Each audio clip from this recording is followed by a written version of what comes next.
నమస్తే అండి. నమస్తే. మీ పేరు? సాయి కిరణ్. ఏం చేస్తుంటారు? స్టూడెంట్. ఎప్పటి నుంచి ఉంటున్నారు ఇక్కడ? 25 years అవుతుంది మేడం. ఇక్కడ పెద్దపల్లిలో ఎంపీ ఎలక్షన్స్ జరుగుతున్నాయి కదా, ఇక్కడ ఏ పార్టీ గెలిచే అవకాశాలు ఎక్కువ? బీజేపీ. ఎందుకు బీజేపీ అంటున్నారు? ఎందుకు బీజేపీ అంటే ప్రజలలో అవేర్నెస్. ఈ కాంగ్రెస్ 6 గ్యారెంటీలు ఇచ్చినా నెరవేర్చలే. అంతకుముందు 10 ఏళ్ల పాలనలో కూడా కేసీఆర్ పాలన చూసాము. ఇప్పుడు నరేంద్ర మోడీ పాలన కూడా చూసినాము. కేంద్రంలో ఏదున్నా బడ్జెట్లోనైనా కానీ అంతకుముందు సర్పంచులు ఆత్మహత్యలు అయినాయి అంటే కేంద్ర ప్రభుత్వం వల్లనే.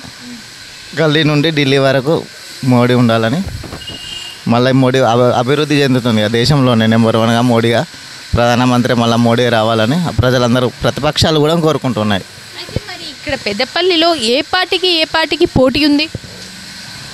ఇక్కడ పోటీ అనేది ఏం లేదు, అంతా వన్ సైడ్ లెక్కనే, బీజేపీ లెక్కనే ఉన్నది. కాంగ్రెస్ టీఆర్ఎస్ అనేది ఏం లేదు, నామమాత్రంగానే ఉన్నాయి.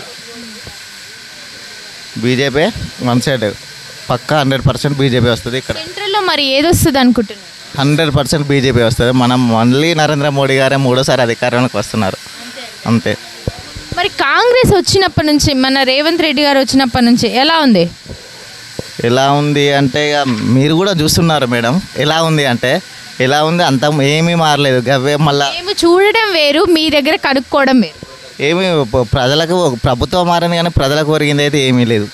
ఇది మాత్రం పక్కా. ఏమేమి ఉన్నాయి, ఏమి ఇచ్చిండో, ఒక మహిళలకు ఒక ఫ్రీ బస్సు తప్ప ఏమీ ఇవ్వలేదు.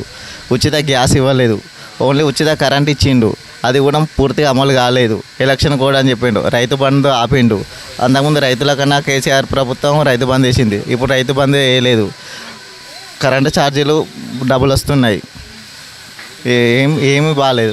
ఏమన్నా అంటే ఎలక్షన్ కోడ్ కాగానే మీకు ఆగస్టులో 2 లక్షల రుణమాఫీ చేస్తామని చెప్పారు. ఏది ఉన్నా ఇప్పుడు ఎలక్షన్ కోడ్ అనే ఒక పదాన్ని అడ్డు పెట్టుకుని ఓట్లు కొనాలని చూస్తున్నారు తప్ప కాంగ్రెస్ వచ్చినప్పటి నుంచి ఏమీ ఇలాంటి అభివృద్ధి జరగలేదు. పెద్దపల్లిలో కంపల్సరీ బీజేపీ గెలుస్తుంది. Compulsory 100%. Thank you so much.